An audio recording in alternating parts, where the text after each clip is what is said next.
you know, the entire team over at MHA for the invitation to be a part of this really important discussion. And I certainly applaud the efforts that you all are taking on with really helping to put resources and information in the in front of a number of stakeholders as it relates to this work. So, if you don't mind, could you advance to the next slide? So I wanted to use the time this morning to really just provide a high level overview of who we are at Equality Health. I'm just looking at the list of participants, and I do apologize if some of this information might be um, uh, a repeat in previous venues, and certainly I wanted to not take it for granted that everyone knew who we were and how we operate and what we do. But I do think that it'll be important to just kind of point out key features of how we operate within our market and how that directly relates to the work that you all are doing with MHA to support practices and payers and other stakeholders. So just at the outset, Quality Health is unapologetically a Medicaid first organization. We certainly focus on providing a holistic approach to to populations and communities that historically are underserved. And then looking at opportunities to really help provide support to our providers within our regionally based networks to help support them to be able to take better care of patients, coming from those historically marginalized populations. You can see here on the right part of the slide that more than 95% of our really our population of focus is recipients who are on Medicaid. We do have other smaller populations where we do our care model supports and Medicare recipients and D-SNP participants in our Arizona market. But by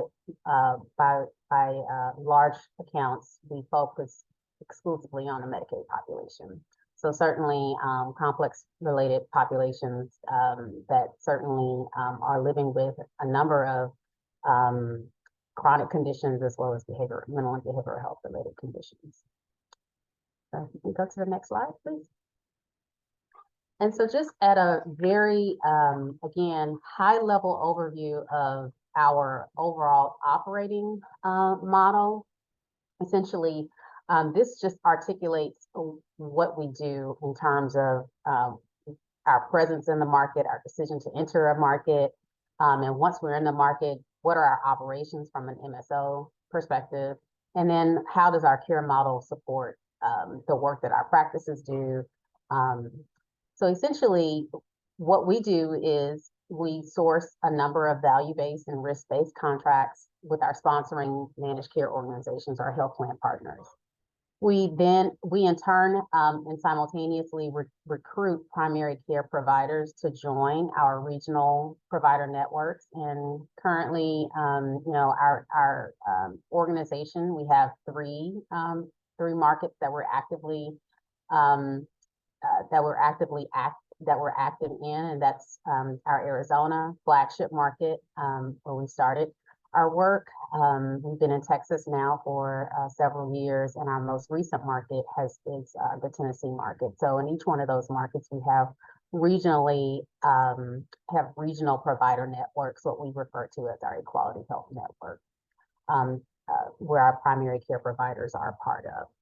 We have internal capabilities to really integrate data from our payer partners as well as from providers to really help put actionable population insights in the hands of those of our provider partners that are in our network. Ultimately, what we do is we're able to equip and provide our primary care practices with a number of resources, including technology, with our proprietary population health tool, as well as offer them hands-on training to implement efficient workflows for helping them better address their population, and also providing them financial incentives to help improve overall population outcomes. And certainly a big component of our care model extends beyond some of the reaches of what our practices are able to do. We have a number of practices within our network that I would say are quite diverse in their scale and their scope. So you'll have some who are independently small practices all the way up to large health systems. And obviously within that diversity of provider types, some have different capabilities to address care coordination and care navigation. And so certainly we have the ability to lean in and provide direct care services to the members assigned to our primary care providers, especially for those members who ultimately are unengaged, and they may be getting their care from other sources like the ER or, utilizing the hospital system. And ultimately, for those members that are falling through the cracks, we want to be able to directly have ways to outreach to them, but ultimately be able to assist in guiding them back to their primary care provider. And ultimately, within our operating model, we do all of these steps right. We are able to really drive value for all of the stakeholders. So that includes our payers, that includes our providers, and ultimately our members to ensure that they're thriving and living to their fullest potential. I'll pause here and just make sure there aren't any questions so far on our operating model. Okay. As I'll just also mention that, built into really one and components of our foundation principle 2, there's a lot of actuarial support, as well as rate setting that helps us to really sort of source out those risk-based contracts. And so that's a really a huge component of our operating model is our actuarial support. And obviously, when we talk about value-based care, that's a really important component that I think that is sometimes overlooked. Certainly having the capabilities to be able to know, to have that type of detail about your patient population is critically important in how these contracts are set up. How well are you going to manage the higher risk or more complex patients in a given population? So certainly, I think that the fact that we're able to bring that type of intelligence to practices within our network is critically important, because those are certainly elements that some practices don't necessarily have the full scale capabilities to be able to do. So just wanted to put that as an underscore. A lot of elements built into each one of these components, but again, very, very high level. So we can move on to the next slide. And certainly, when you take apart the sort of the care model aspect of that sort of stair-step overall operating model, and you just sort of tease out the clinical care model, I'm really just sort of putting this here really more or less as a very simplistic way that we approach our clinical model, and it's primarily based on connecting with patients. And once we're able to make those connections with patients, we really try to earn their trust, as well as support the providers and build those deeper relationships with those patient populations. And if we're able to do all of these elements correctly, then ultimately what we're looking to do is to increase the quality outcomes, as well as drive down those costs associated with some of the care that we're continuing to see in terms of the extraordinarily high healthcare burden cost. So just very simplistic way that we sort of view our overall care model. Can you go to the next slide, please? And this really is maybe a busy slide, but I'm only going to kind of point out just a few components here that I just wanted to point out. Certainly, we, you know, are certainly very similar to other potential aggregators or primary care enabler organizations in that we do focus on practice transformation to ensure that providers have the necessary tools to really be able to perform. Other aggregators or enablers are also focusing on those high-risk care opportunities. You know, and I don't think that it goes without saying that I think a lot of what we're seeing from similar organizations is a focus on the MA population, so the Medicare Advantage, and so not very many are sort of focused on a Medicaid based population. And so, you know, with that being said, I think that there are some other unique components of the work that we do that also, you know, that also is worth noting and pointing out. In terms of, you know, we certainly have a strong commitment to really support providers and to support members. But we also really have thought very long and strategically about what can we do to really focus in on the community at a broader scale, and looking at opportunities to continue to really you know, address some of these health disparities, and not just address them and acknowledge them, but also really work towards eliminating those health disparities and sort of rising up to look at the community well-being and looking at opportunities to really address that. And so that's some of the work that we're able to do in our Equality Health Foundation, which wraps around our Equality Health LLC. And so we do a number of community-based efforts, whether that's health fairs and community events, and looking at other innovative opportunities to really address some of the health disparities that are impacting our population, but that are, you know, that really are in the communities that our practices are in. And so, you know, just wanted to just point that out. And then we also really lean in on really identifying really strategic opportunities to collaborate with our partners, whether that's with our payer partners or whether that's with our provider partners. You know, I think that it goes without saying that, you know, if there are if there are strategic opportunities for us to identify and unify around initiatives that's really going to help drive additional performance from a value-based, you know, in those value-based contracts. We are really supportive of that work. As I mentioned, our internal actuarial and predictive modeling capabilities really does allow us to kind of have a deeper sense of understanding who the population is, and certainly allows us to speak to specific drill down types of interventions that ultimately can help us move the needle and work collaboratively with our providers and with our payer partners.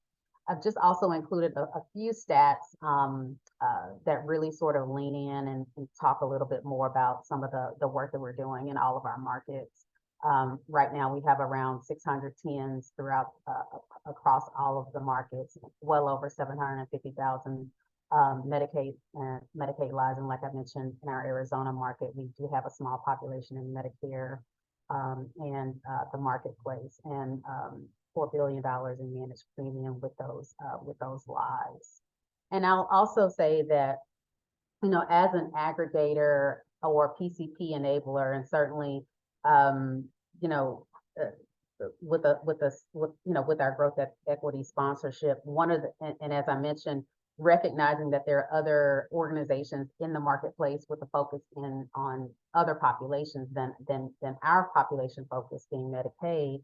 You know, one of the things that we're not in the business of doing is, you know, acquiring practices, you know, but really taking the practices where they are and being able to embed resources to help them be able to perform. Whether that's, helping them to understand panel management, whether that's helping them to understand how our MSO services can help offset some of their services and infrastructure. And also certainly by having that benefit of joining a regional provider network, it certainly gives us the bargaining power upstream when we're negotiating contracts with our payer partners. It goes without saying that, we certainly support the value that independent providers and community health centers and FQHC bring to the community, and we want to continue to support that work. I think our model certainly advocates for these practices to remain independent and to just supply them with the resources that they need to be successful in this work. I'll pause here and just check for a quick pulse. Any questions or comments?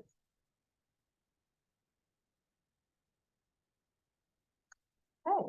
Well, so for the rest of the time that we have this morning, I'll focus in on the first two elements of this sort of continuum. Certainly, happy to answer any questions about our collaborative partnerships and our community well-being. But I do think that given the focus of this ECHO series and really ways to best streamline and address mental and behavioral health, I think it'll be helpful to focus in on what we're doing with practices from a practice transformation perspective that touches on behavioral and mental health as well as physical health, as well as more specifically that high risk management as well. So move on to the next slide.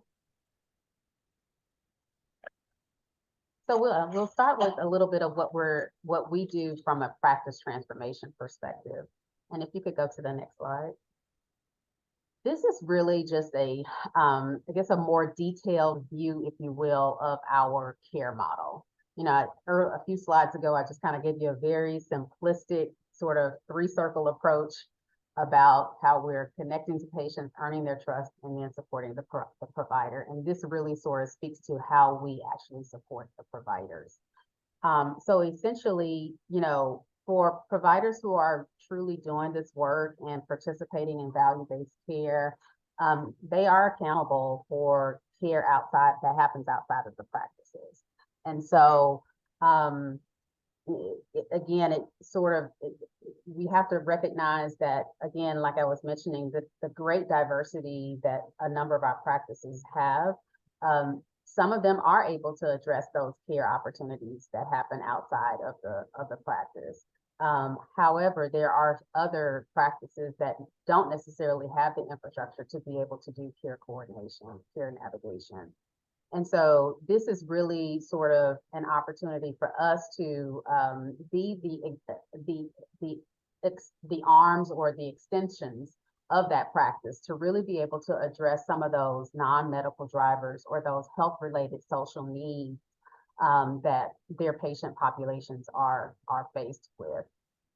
And so, it's really important for, when we're engaging with our primary care providers to really understand what their capabilities are and how we can best support them. And, we don't necessarily come into a practice that's new to our network and, just sort of impose a model on them or, give them access to a technology tool and walk away and say, good luck. We want to make sure that they're set up for success. We want to meet them where they are on their value-based journey, and then sort of advance them along the continuum. Certainly, if they're new to the processes or if they have an unsophisticated approach, that we can sort of come in and build upon and introduce some efficiencies. Obviously, I think it goes without saying too that one of the things that practices struggle with the most when it comes to value-based care and really understanding the population is this idea is attribution mismatches. I think that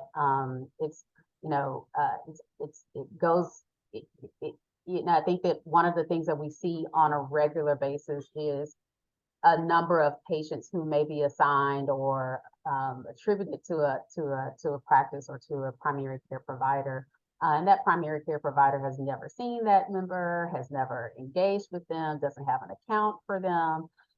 And so, I think that part of, and we handle that a myriad of ways, but I think that one of the ways that we initially really address that is by bringing a sense of transparency and awareness to our practices on who truly is assigned and who do we need to sort of engage with to help drive them to or reconnect them to their practices, so that ultimately that's not a population that's vulnerable or at risk for accessing care outside of the primary care home.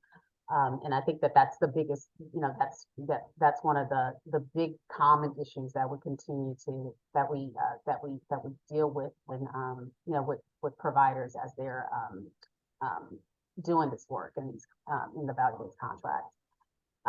Ultimately, our care model also does give an opportunity for providers to understand and stratify their population based on risk.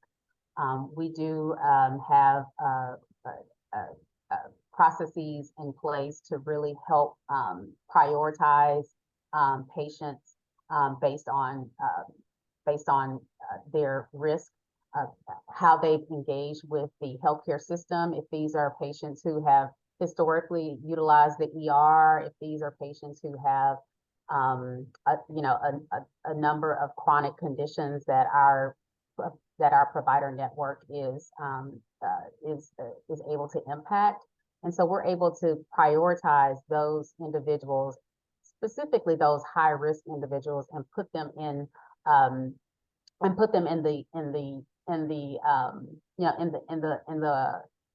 the forefront for providers to be able to understand who they need to see first, who needs to get in as a priority, because these potentially are patients who may be addressing or maybe getting their care from another access point.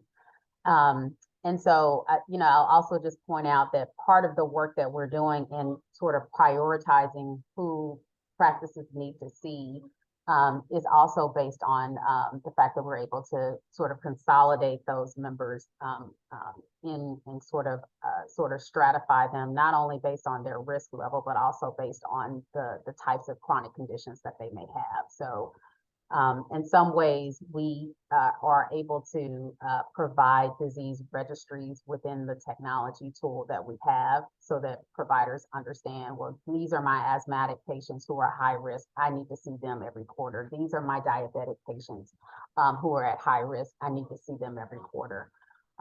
These are my patients with depression, anxiety, who are at high risk.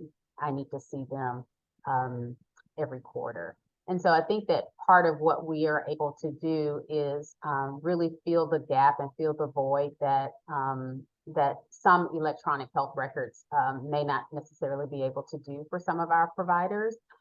Certainly recognizing that some of this information and some of this data may be accessible, but in embedding it or integrating it in a way that that practices have ready access to, knowing who's in, who amongst my, patients who have depression have had their, PHQs updated.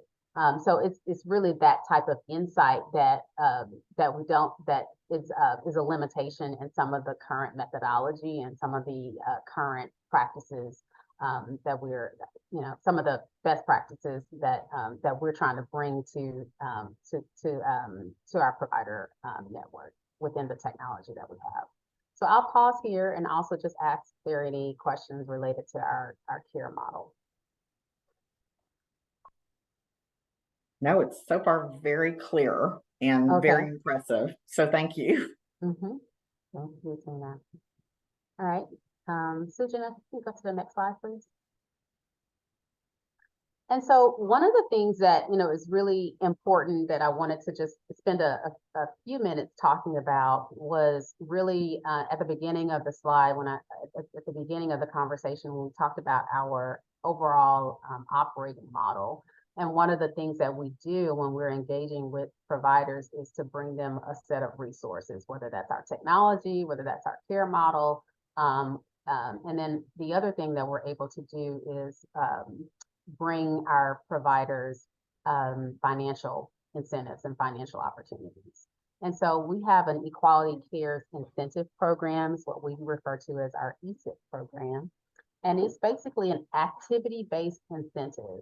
And it certainly acknowledges the work that our providers are able to do to really address quality care gaps.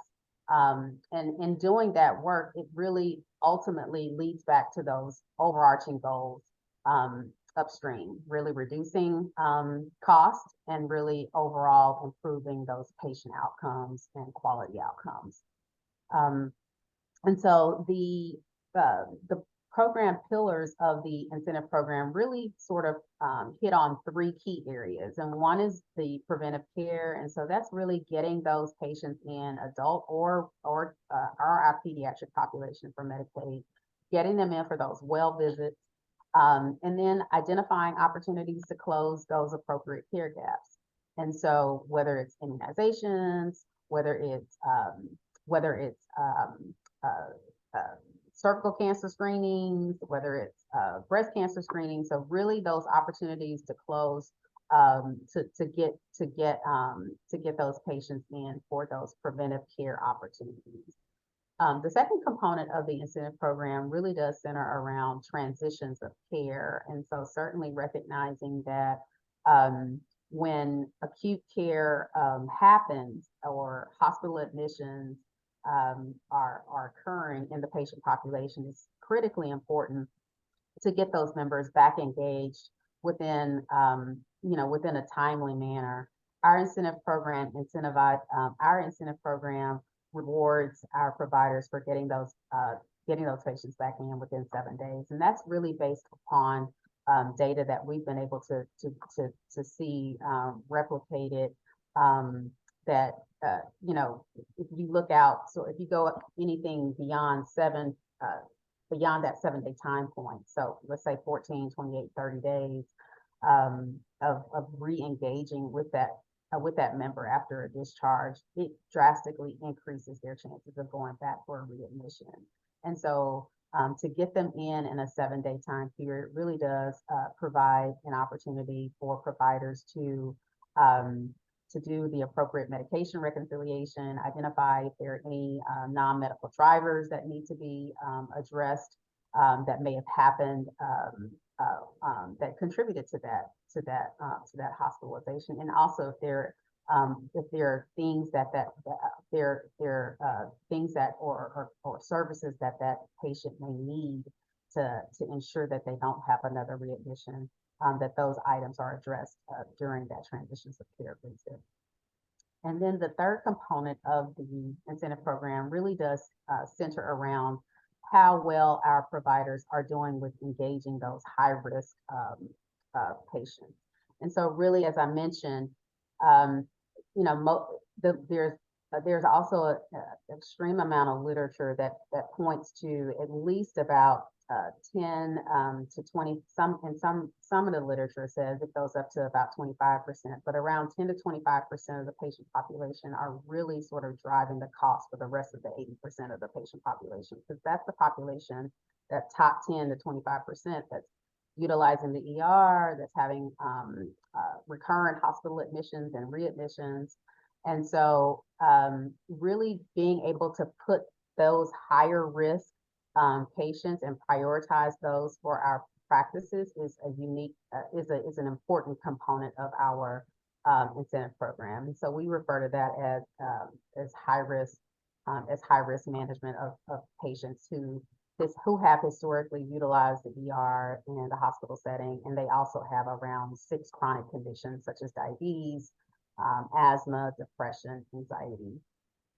And so, I'll just point out also that these are, because this is an activity-based incentive program, providers are actually able to see what they're earning every quarter, as opposed to, maybe 12 to 18 months where some providers may be engaging in value-based care directly.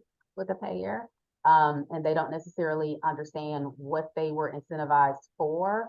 We're able to provide them with, with insights on how they're performing, what opportunities they potentially missed, and then what opportunities are remaining for them to really sort of be able to capture additional revenue. And so, also one thing I'll point out too is the little plus signs on the right-hand side. You'll see that's really sort of a weighted distribution of the incentives. And so, with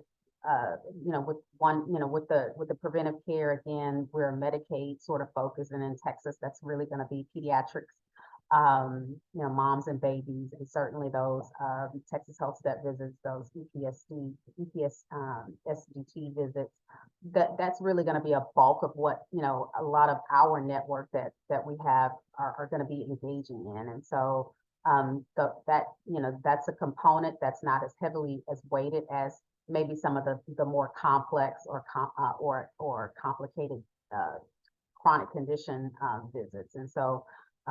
Recognizing that, again, this is a very complex population, the Medicaid space. And so recognizing that social barriers really do impact how this population engages with their primary care homes. And so that's why this component of our incentive program is the heaviest weighted, because we recognize it takes a lot to get these members in, and for them to really be seen, with ultimately the goal of really keeping them engaged with their primary care home as opposed to the acute care setting.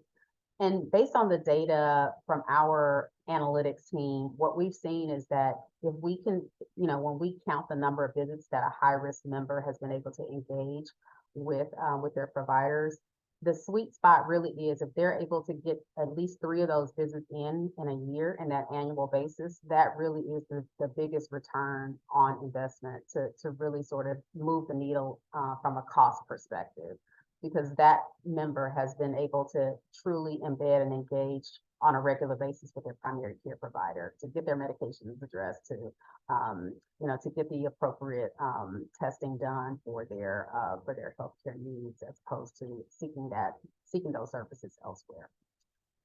So I'll pause here and see if there's any questions about our incentive program. All right. Next slide. And so this really does just, again, just really a big component of our onboarding process that really starts the work that we do for practice transformation at a broad scale, starts with, the time that we initially engage and start partnering with a provider group. And so we have a number of trainings that we start practices with and that we continue them with. And I think that one of the things that I mentioned at the outset was we provide a holistic approach in our model, and so we think it's critically important to provide a sense of comprehensive training, not just to our providers that are in our practices, and our provider network, but also the staff at those practices. And so, because ultimately the patients and the members are going to be touching multiple aspects of different team members when they engage with a practice. They're going to be talking to someone on the phone from the scheduling department. They're going to be talking to someone once they engage and come to that appointment. They'll be talking to a medical assistant or a nurse who will be taking their vital signs or giving them their immunization, and then they'll engage with the discharge clerk upon discharge, who will be giving them a scheduled appointment. And so I'll just talk about our cultural care training, because the end user for that specific training is the entire practice team. And a lot of that information and insight that's contained in our cultural care training really is designed with every one of those individuals in mind, because we think it's important to really understand that the way that high risk vulnerable patient populations engage with the healthcare system is important, and how we respond to them is even more important. And so recognizing how important cultural competency is, how to deliver culturally effective care, what's phone etiquette, what's the best way to sort of ensure that your entire team has trauma or providing trauma informed care. These are all of the topics that we cover in our modules that focus around cultural care training. To date, we've well over 70% of our practices in our network complete this training. And as I mentioned, because the end user for this training is not the provider, it's the entire practice. We've trained over 3,000 participants thus far. And as we sort of continue down the continuum of trainings and offerings that we provide our practices, one important component of our model, as I mentioned, is our incentive program, but also, is it's our technology tool. And so it goes without saying that a number of our practices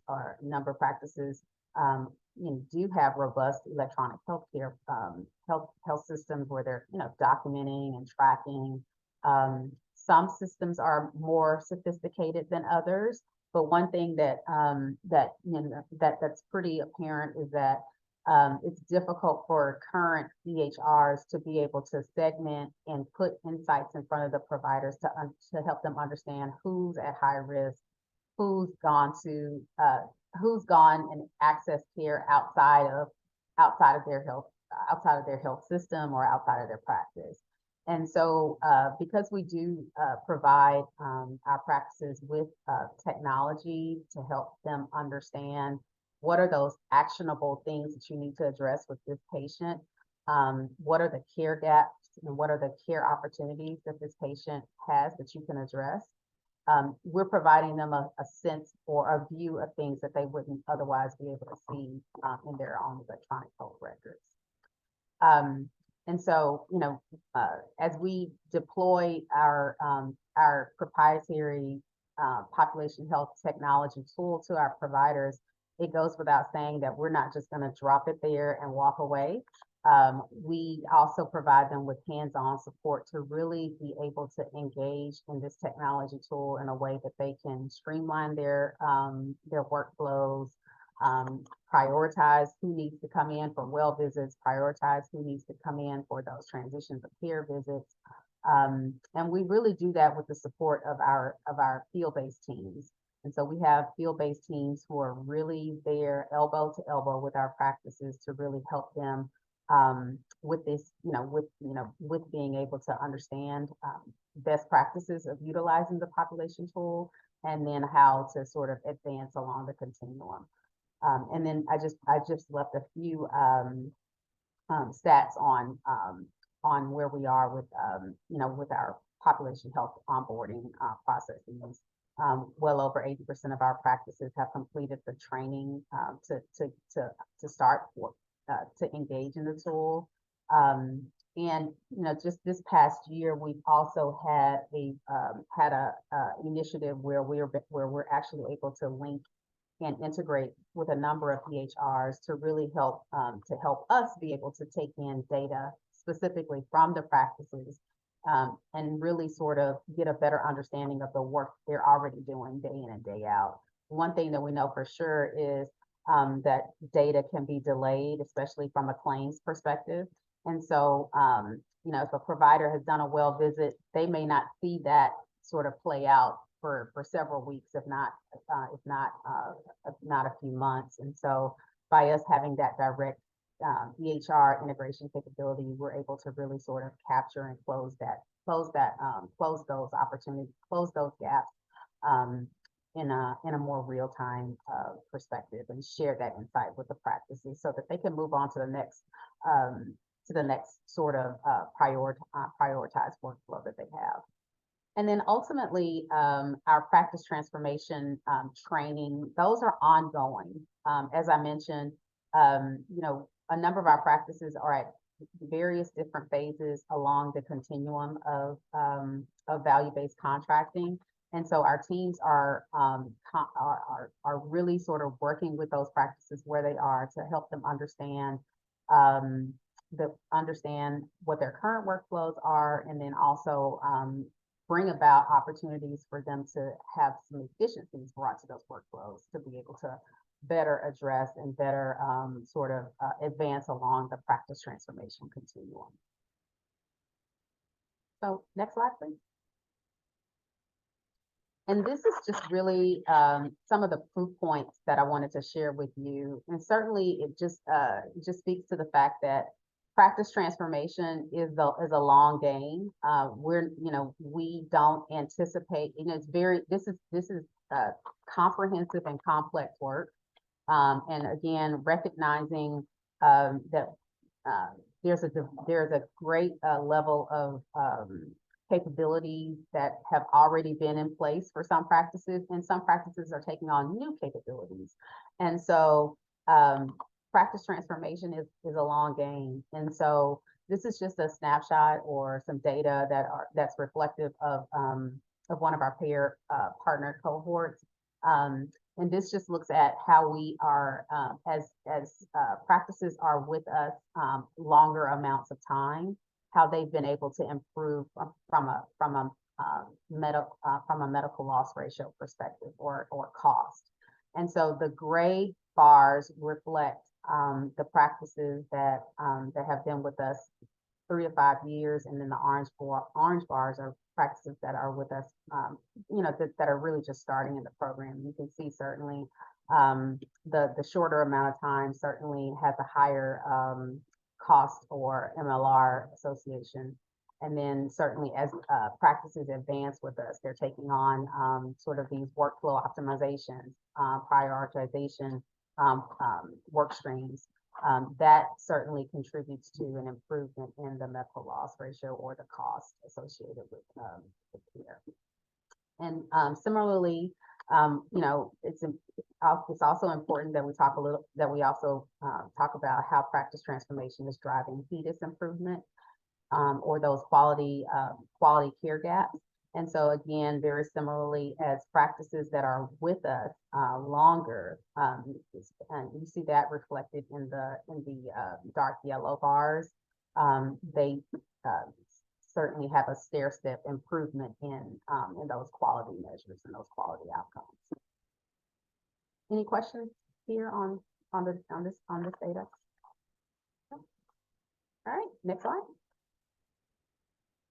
And then, just certainly wanted to end on really how we are addressing the high-risk members. And certainly, again, a number of factors are involved with this population. As I mentioned, this is typically the population that's really accessing care outside of the primary care home or their behavioral health home. And really, based on data from utilization patterns, they typically are the ones who are utilizing the ER as their primary care home. And so certainly wanted to just provide an overview of how we are, some of the strategies that we have within our model to help address this population and help support practices. So next slide. And so we think about, this patient population. It's really paramount to just, again, sort of understand that it's this coordination of care for this particular subset of the population that we recognize is very difficult. We recognize that it's labor intensive on practices, on their staff, especially in the, goes without saying, since the pandemic, it's just been across the board, staff turnover, staff issues that practices are encountering. Again, as I also pointed out in our incentive program, we specifically have a pillar of the program that's dedicated to practices being able to manage this population. Ultimately with the goal of preventing ER visits and hospital utilization. I mean, and me personally as a primary care doc, and certainly one that's continuing to see patients, You know, I again understand the great difficulty that comes with managing the population, not just from a complexity of their physical and mental and behavioral health, but also some of those social factors that that are sort of intertwined that ultimately affect their ability to access care. So again, if you could go to the next slide, I can just talk a little bit more and show you some additional proof points about about how our model really does support practices to be able to help them to engage and tap into the high risk patient population. And so this really just shows that, it really shows that, by reconnecting with those high risk patients to their practice, it certainly does reduce that acute care utilization. And so this slide really just shows a rolling 12-month average compared to inpatients per thousand of patients who were unengaged. And then, by us sort of deploying our outreach efforts, and also really supporting the practices by getting those members in at least within 2 visits with their primary care provider. You can see just this sort of the dash line represents that improvement in utilization in the primary care home. The next slide. And then I'll just end here by really talking a little bit about behavioral health, because I think that this certainly underscores the reason why we are, really are together today. But certainly behavioral health is really embedded in all across our model, from our incentive program, from our care model design, with the way our teams are engaging with members directly in the community, from our, it's uniquely a part of the work that we do. And again, really appreciate the efforts that MHA has gone through to continue to be a support for us as well along this way. And so what we recognize too, as part of our onboarding process when we are engaging with our practices and then also taking them through practice transformation, but an important component of that is is understanding how are they addressing mental and behavioral health. What are their screening processes? Do they, what's their referral, capabilities? Do they have a community partner in the rural area? Are they limited in resources? And I think that, certainly across our state, we know that there's shortages all over. But, I think that, a really important piece of our onboarding process when we're initially engaging with practices is really to find out where they are on the continuum. And then really to be able to have processes in place to be able to better support them, so that we can advance them, because we know that really important components of value-based contracts really does, sort of touch on and really have a focus on addressing some of the behavioral health issues, whether that's follow-up after hospitalizations, whether that's medication for depression. So there's a number of upstream quality measures that sort of focus in on this work. And for providers that are really engaging in value-based care, it's important to recognize how they can improve upon their current practices for addressing behavioral health, and then what else do they need to help improve it, so that again, some of those upstream measures from a quality perspective can be addressed. And so I've just outlined here that this is usually sort of where some of these practices that are in our network land, and really where we try to get them to go. And so if you think about the first circle, that's really what I kind of refer to as the back of the card sort of model. So essentially it's, it's basically a referral coordinator. They may have a list of behavioral health providers in the community. Patient needs a referral. referral coordinator just essentially looks on the back of the card of that patient, and that's basically where that referral goes. There's no follow-up, there's no feedback loop on that referral to the provider on the behavioral health care management plan. There's no follow-up on, if that patient was, is what's the forecast for that patient's behavioral health plan. And so, if our practices are on this end of the spectrum, we certainly want to get a better understanding of that, and we want to try to move them along on the sort of the higher end of the spectrum. And so some of our practices are certainly in that standard referral sort of stage. And so it's uniquely important that, we try to, again, have these very detailed conversations and transparent conversations about that, and then also really try to introduce them to other opportunities to help advance the work.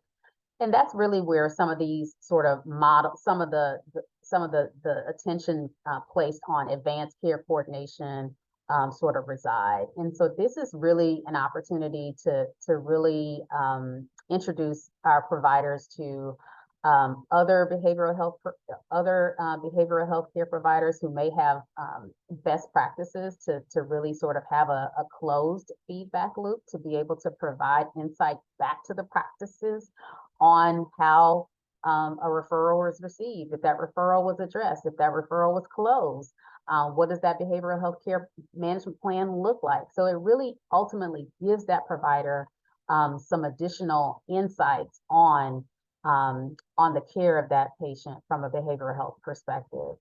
They share information. They share critically important data, and so we're able to really put resources in the way of some of our practices to really sort of take advantage of an advanced care coordination relationship. And so a number of the providers that we have engaged with that are interested in moving along the spectrum, we're able to introduce them to a number of behavioral health care partners who have this sort of what we would call an advanced care coordination model, if you will. A lot of those are virtual providers, but they certainly have a way of sharing information back to the practices, and also implementing a workflow to establish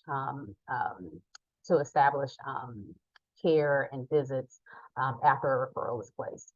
And sometimes that really does entail them taking on a formal MOU or care coordination agreement, and we can help facilitate that. And then thirdly, as you know, last year, state of Texas really did take on reimbursement from a CMS for Medicaid for the collaborative care model. And so certainly, again, recognizing the impact that we are at within our state of lack of behavioral health resources, and certainly recognizing that the primary care home is uniquely set up to be able to address behavioral health related needs, particularly anxiety, depression. But I think that a number of providers are taking that on. I mean, they're managing ADHD, they're managing depression, and some do need additional support. And I think that this is really an opportunity where collaborative of care does really sort of fill that void. I mean, it certainly keeps the primary care provider engaged and at the center of the of that work, but being able to bring in a behavioral health care consultant to really address those additional needs to support that patient, and then having that direct supervision with the psychiatry consultant to be available for the primary care provider is really a model that we're really also pushing into the network to really lean forward to really to really sort of help them understand that, at least by embracing this particular model, it does keep the patient within the behavioral, within the primary care home, and also simultaneously addressing behavioral health needs without necessarily having to refer out um, to a specialist to really address for those. And I will say that, one of the things that providers appreciate is the fact that they're, especially for those providers that are already doing some of this work, by having that ready access to a psychiatry consultant has been really, a value add that this model brings. One of the challenges, though, that this model also brings with this model is the fact that it's a bit, the billing component is a bit sort of wonky for providers, if you will. I think that certainly has challenged great adoption of this particular aspect of the continuum when we're talking about behavioral health, when we're talking about advancing along the behavioral health offerings in the continuum. And then ultimately, I think that, MHA has done a fantastic job with, with having these types of venues to really address integrated behavioral health, and really how practices can best embrace taking on full scale behavioral health integration in their health homes. Again, recognizing the practices within our Equality Health Network have great diversity. Some of them do have co-located services where they may have a counselor or a therapist on site, but there's additional support that's needed so that therapist and the physical health providers are engaging seamlessly, collectively together as a cohesive team instead of really having these sort of siloed ways of approaching care.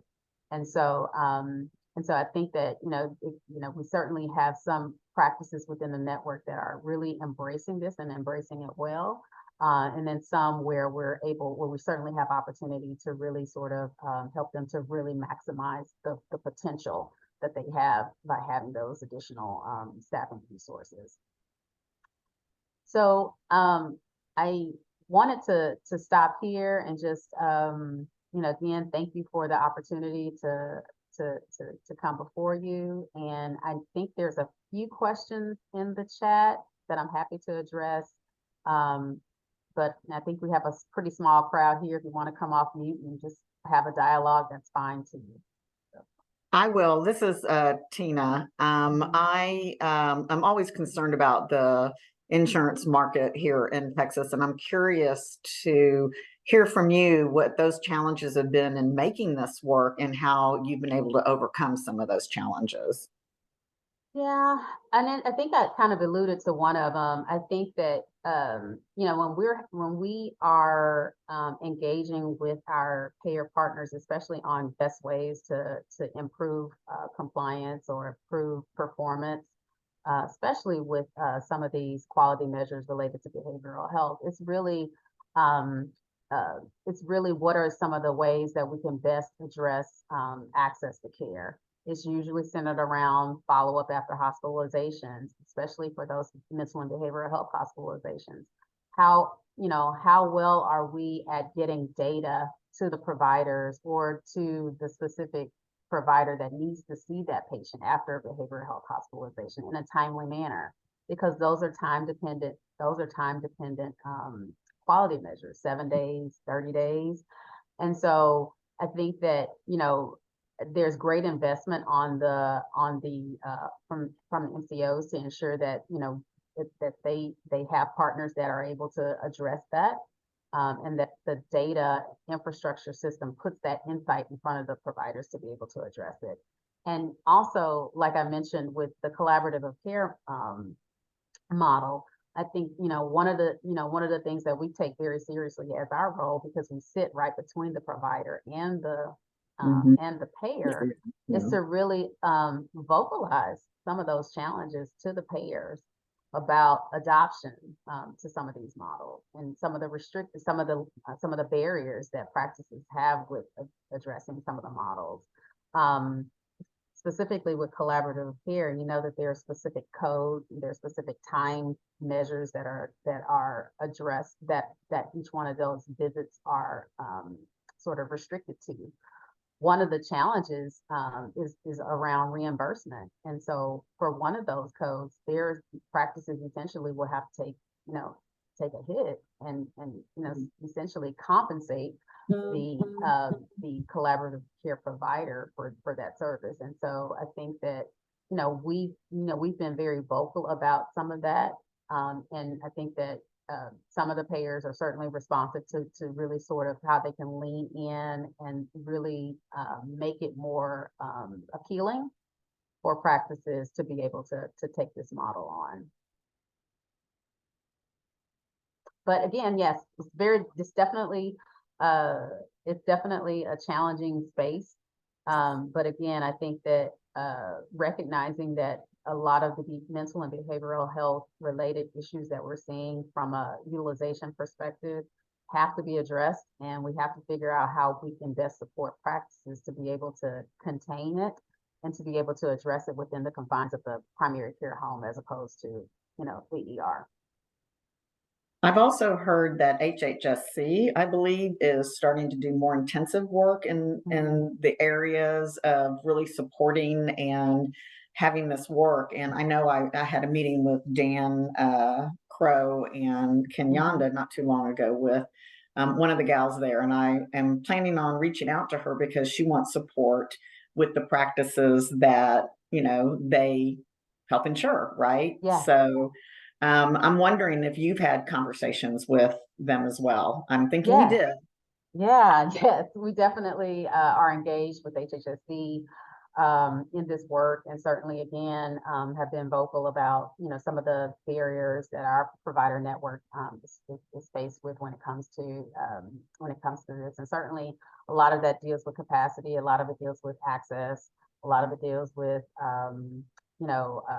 ensuring that there's equitable access points for our rural practices and our rural patients, recognizing that behavioral health does have a great opportunity to be supported virtually in a telehealth platform, but also acknowledging that, especially in our rural communities, broadband access may be a limitation to adoption from that perspective. And so, yes, we've definitely remained in conversation with HHSC. And then one of the things that we're also continuing to look at, especially with the work that they're leaning into, that in my opinion directly ties into it, is some of those non-medical drivers. And so certainly recognizing that transportation, food, housing play a big component in these issues. And with our care teams, we are we're definitely screening and also supporting our practices to make sure that they are supported from a screening perspective, and also can lean into us to address some of those, to help link patients to community-based organizations to help close some of those gaps as well.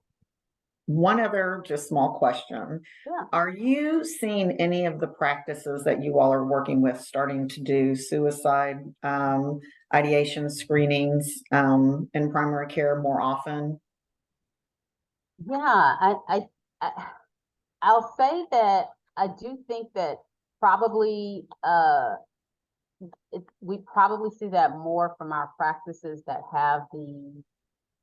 are a bit more sophisticated, that have the infrastructure, whether that's they have co-located services, with a therapist that's on site, or they have ready access to be able to triage that patient. So I do think that we're seeing that, and I think that one of the things that we've continued to make note of is that, especially on the adolescent population, that we've seen an increase in some of that suicidality and sort of the, I guess, for lack of a better word, higher risk behavior since the pandemic. And so certainly recognizing that a lot of our practices are actually seeing that and sort of making inroads to do that. But I do think that there's also great opportunity to implement something more broad, even if it's a mini screener, to Right. be able to meet that, so that it's more sort of broadly adopted across, or broadly disseminated across the network is certainly needed. So yeah, definitely agree. Great. Thank you. Mhm. Nina, did you have any questions for Dr. Onyego? Yeah, hi. Hi, Good afternoon. good afternoon. I think it's like this is a good pickup from that last question on suicide. So I'm an LCSW and I've worked in integrated behavioral health. And while I see a lot of people really see the value of it, to your whole entire presentation, the implementation of it can be challenging. And so it's also a question, I'm wondering, a question of how are you seeing providers picking up on doing more of that behavioral health component, like the suicide triaging and talking them through it, the anxiety, depression, some grief, loss, some of those bits that don't have to be just an automatic referral or handoff. Yeah, such a wonderful question. I think that I honestly think it's varied across the network that we have. I think that because we're in such a precarious place where resources are limited, and providers don't have necessarily the wherewithal to refer anyway, as patterns have changed over the years. I do think that there are more intentionality when it comes to having conversations, whether it's around grief support, whether it's around stress management. And I think that, one of the things that we want to make sure that providers are equipped with is the ability to know that they can rely on us as a support partner to be able to do that. Even if they don't necessarily want to do like a community-based referral or have the ability to do a community-based referral to a therapist, we have care teams that can really engage directly with the members to be able to really talk them through some of those things. Big component of what we talk to our providers about specifically as it relates to your good point around grief, is the fact that we also have and I didn't get a chance to talk about this, but we have a spirituality component of our model, and certainly putting that forth to providers to help them understand that, you can lean in on some of the resources that we have to help with, with some of those conversations. And I think sort of making that more tangible for providers is one of the things that our teams are doing on a regular basis.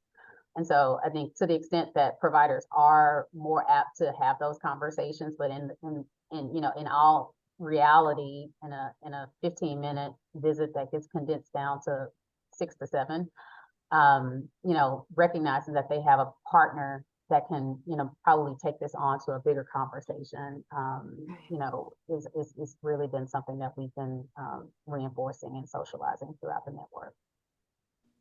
Does that answer your question? Absolutely. And yeah, and I think even just naming it for people from a person that they trust has a huge like validating component. So do that. Yeah, thank you.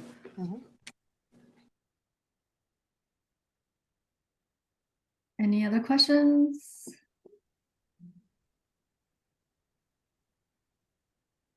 All right, then I think we're done for the day. Dr. Onyego, thank you so much for your time today. Thank you. Being so flexible, working with people.